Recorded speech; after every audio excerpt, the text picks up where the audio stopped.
Hello and welcome into the RotoWire esports show. I am Andrew Laird, joined as always by Ethan Sexton, today to talk about a two-game LPL slate because the LCK is done for a little bit. We had peak LCK shenanigans on this Sunday morning slate. T1, in fairness, we talked at length during the video yesterday that there was a very good chance that T1 was going to screw us, and it turns out they actually screwed us more than we could have even expected. I was showing you, I made two lineups with T1 in it.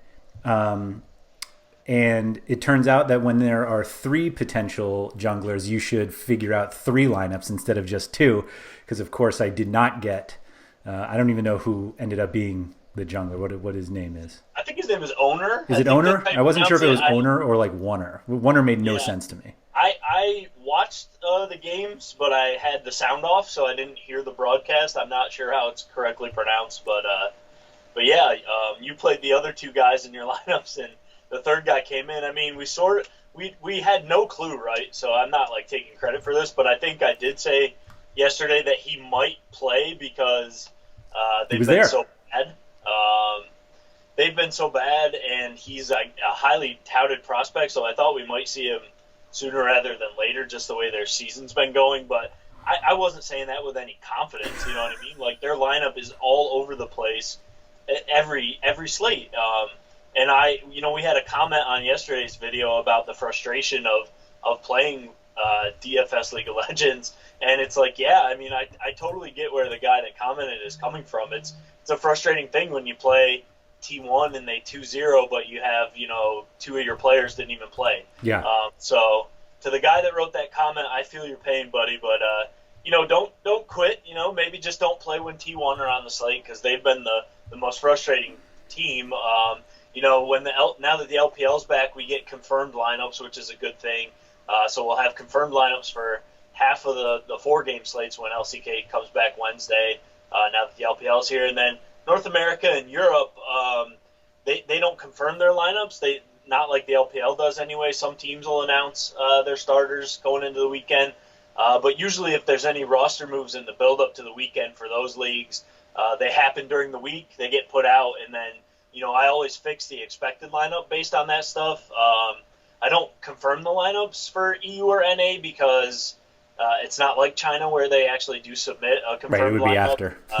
But I will change the expected lineup based on news. So, yeah, I feel your pain. I mean, the LCK's been frustrating just in general. Even the games have been frustrating. And then, T1 with this 10-man lineup has been it's been a tough experience. So I totally get the frustration for the guy that commented there.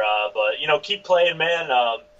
Just avoid the T1 slates maybe, and it makes the experience a bit better at least. We've gotten to the point in these videos where we're taking credit for saying we don't know what's going to happen. Yeah, exactly, man. I'm not trying to take credit there. Like, honestly, I'm just saying I did bring up the possibility, but yeah, I mean, when you have three junglers, it's such a crapshoot. I mean, that the only player that's safe for T1 is Carrier right now because they don't have any other supports on the roster, and then other than that, it's just a crapshoot. So. Unfortunately, I played Sandbox today, one last hurrah, and they got smashed.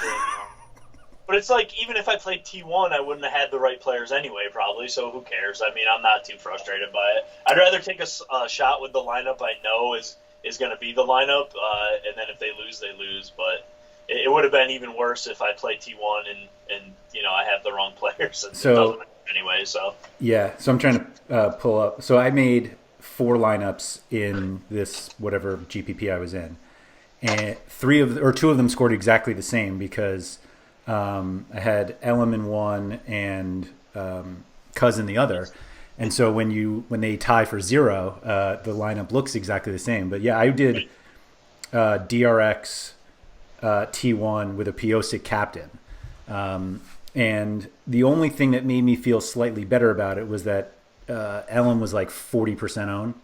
Right. So it's like, I guess the winning lineup had owner captain, which bravo. That's all I said. Like, I saw it and I was like, that's awesome.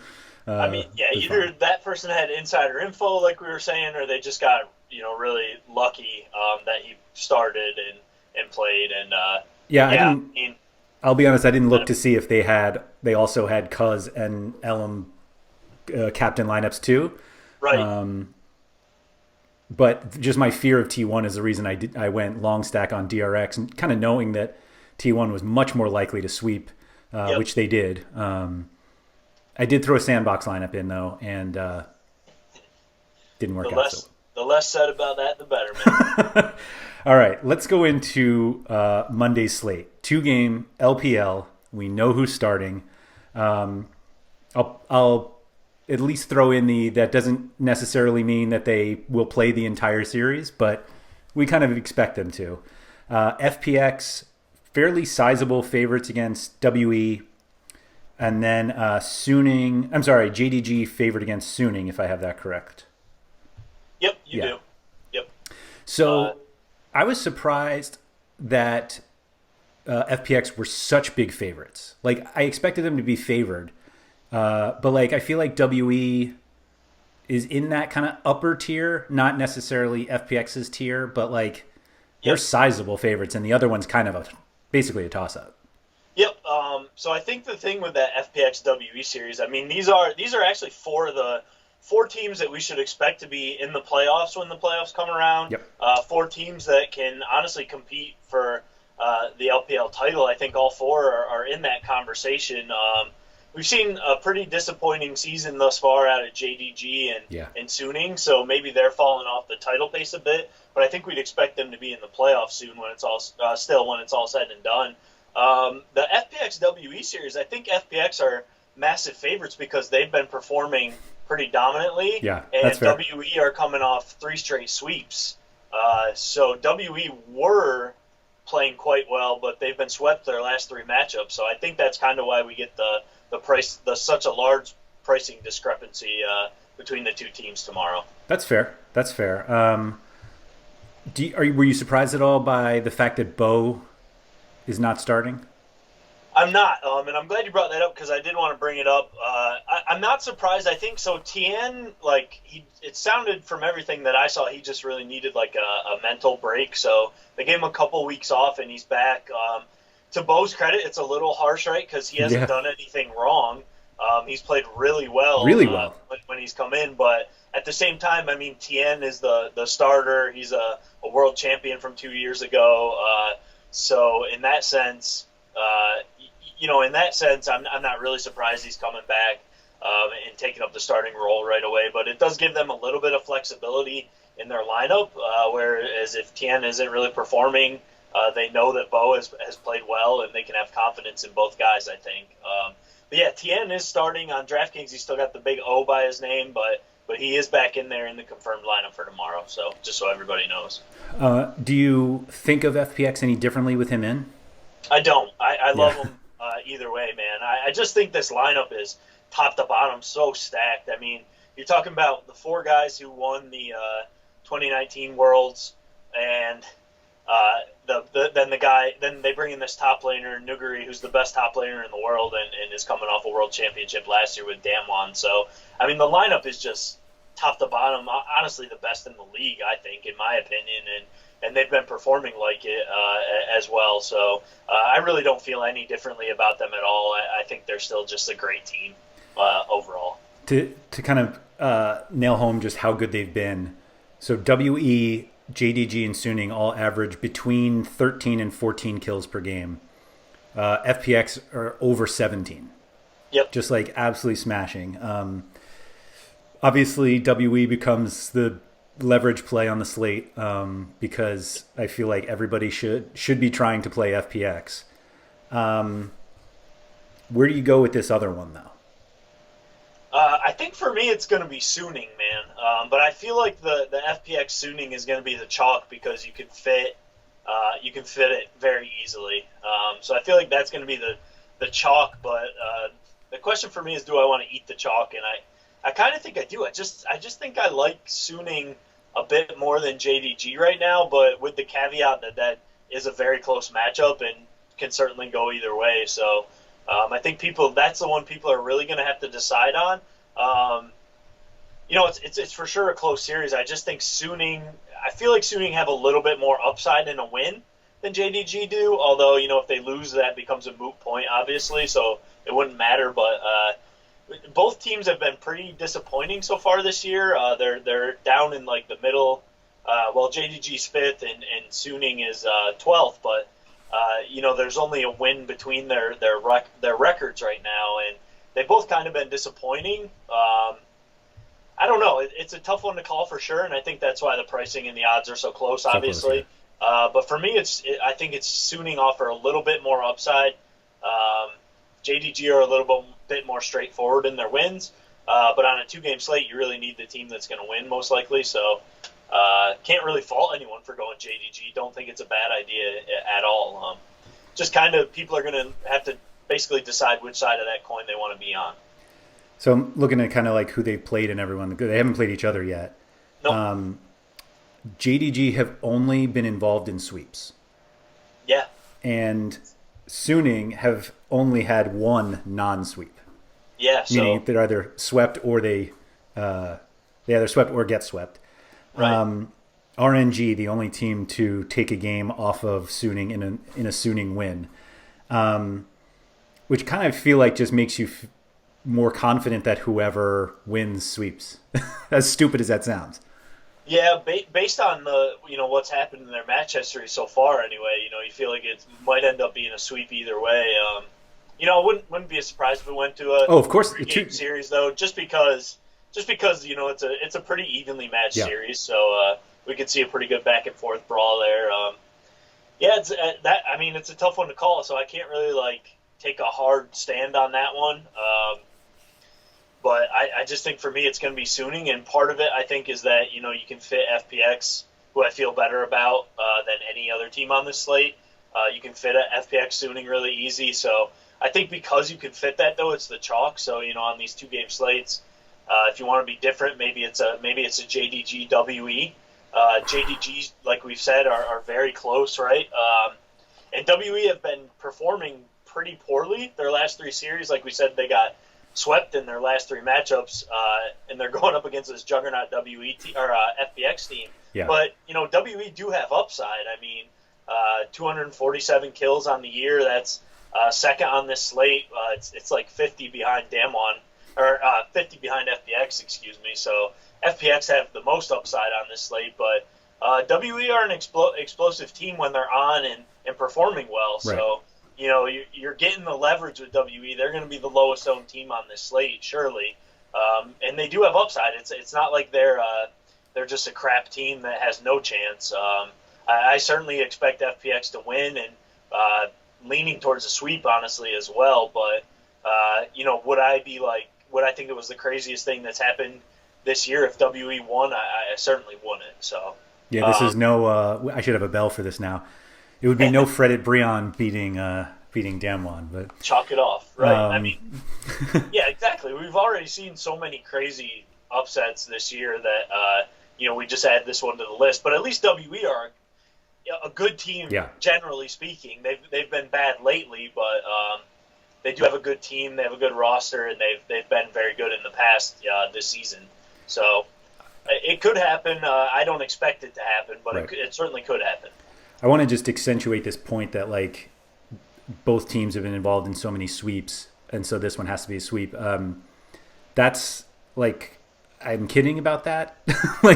I think people look at past results and they're just want that to be the thing that happens again.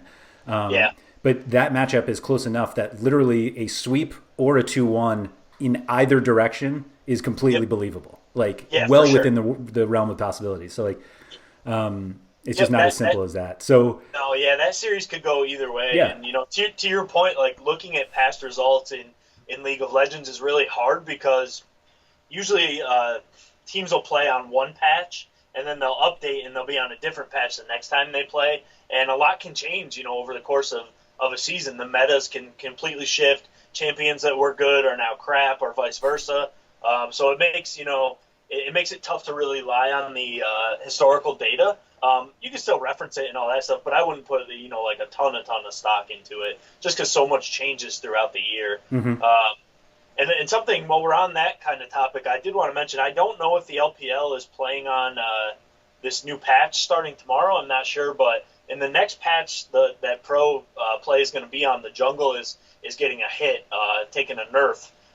So, we were pretty high on the jungle captain lineups for a while there, but I think that's going to change a little bit now. Still a viable route if you can't fit 2 carries in, but it's not going to be like it was. And without going into too much detail, it just the role basically took a nerf, and you can't quite power level like you were from the jungle, and that's going to hurt the major carry potential that we've seen in some of these series so far this year.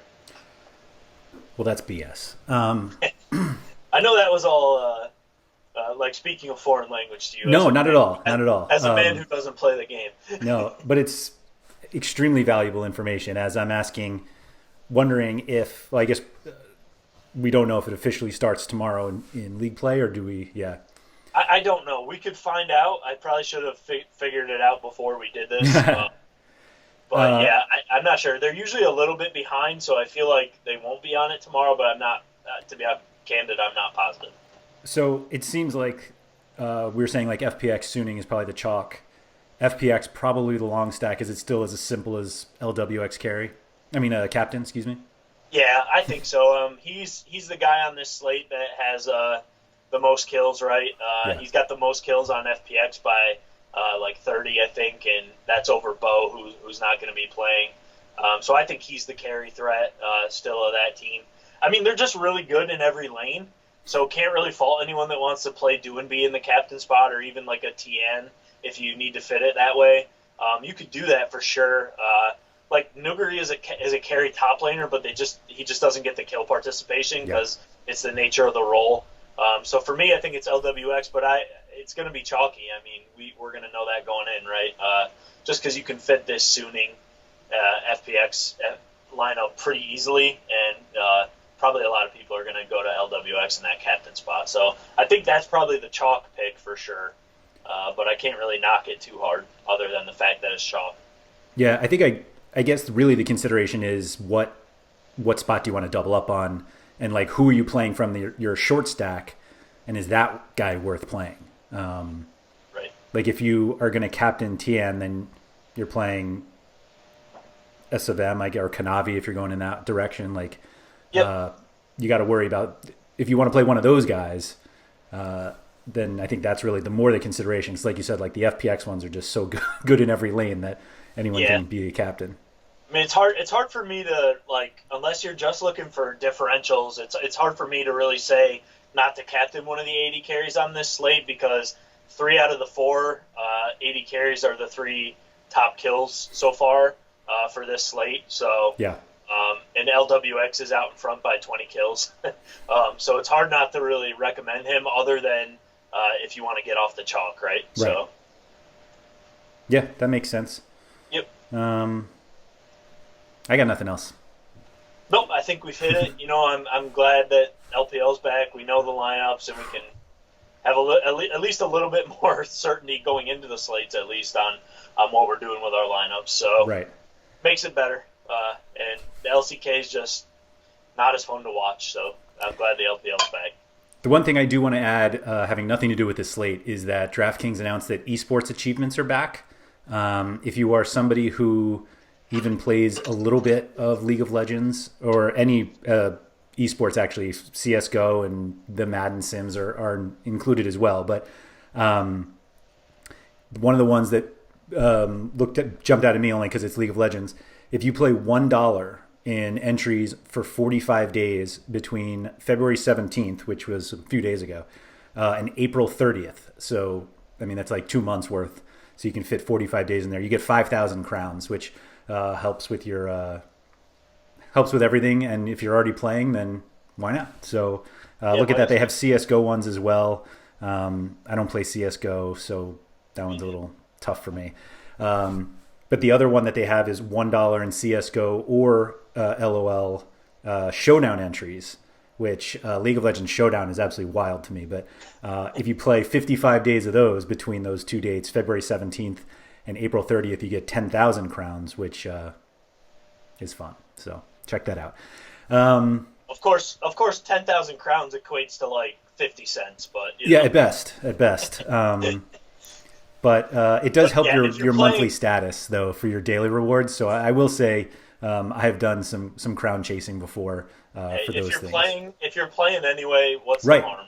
There's no harm. Right. Like So, if there's a day where you're like, I don't feel like playing today, if it the $1 might be worth it for you to just throw it in there. right. All right, yeah, that's all I got for that. As always, if you guys have enjoyed the videos, if you could please leave or like the video below, feel free to subscribe. And like we said, we're happy to respond to any comments you guys leave in those videos and cover what you guys want. So feel free to drop that down in there. So Ethan, thank you for that, and good luck on Monday. All right, man. Same to you. We'll talk to you tomorrow.